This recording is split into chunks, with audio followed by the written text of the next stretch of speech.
انسان تنہائی میں نفیس ہو جائے، یہ اس کا کریکٹر ہے۔ انسان اپنی والدہ کے ساتھ، انسان گھر میں کیسا ہے، یہ اس کا کریکٹر ہے۔ اس وجہ سے میں کہہ رہا ہوں کریکٹر شروع کرنا ہے تو گھر سے شروع کریں، والدہ سے شروع کریں، ادھر شروع کریں۔ آپ کریکٹر اگر آپ ان کے ساتھ آپ کیسے ہیں تو یہ آپ کا کریکٹر، اور اگر کسی کا کریکٹر ٹھیک ہوگا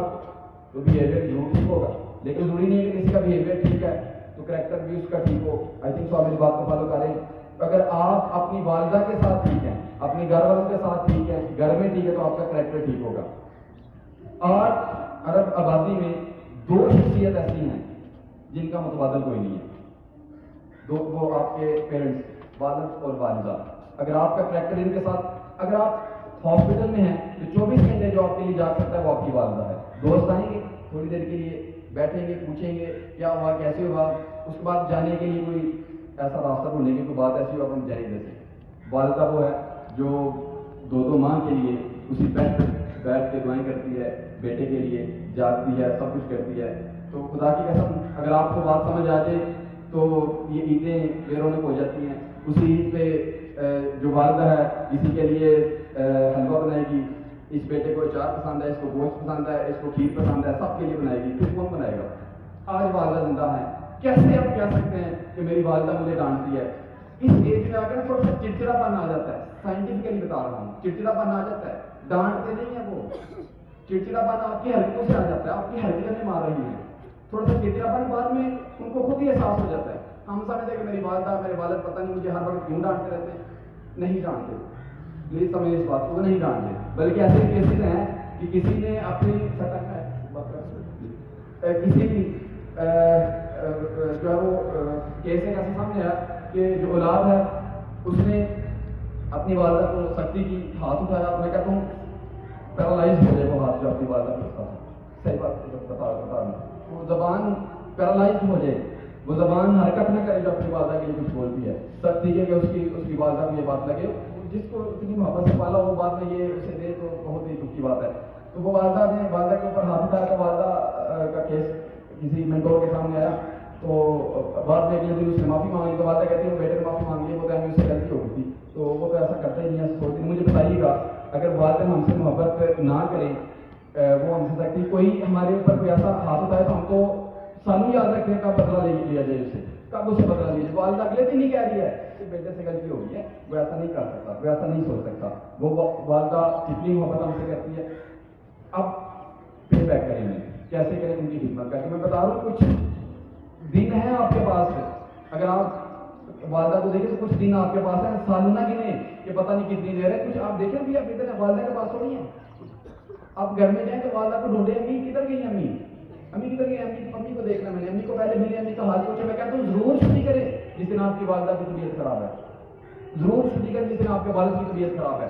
آپ ان کی جگہ پہ کام کریں، ان کے سارے کام، یہ تعلیم آپ کو یہ نہیں کہتی کہ والدہ کی طبیعت خراب ہے اور آپ اسکول آ جائیں، بالکل چھٹی کریں، آپ ان کی خدمت کریں، ان کا حال پوچھیں۔ اللہ مجھے اور آپ سب کو عمل کی توفیق دے، بہت شکریہ۔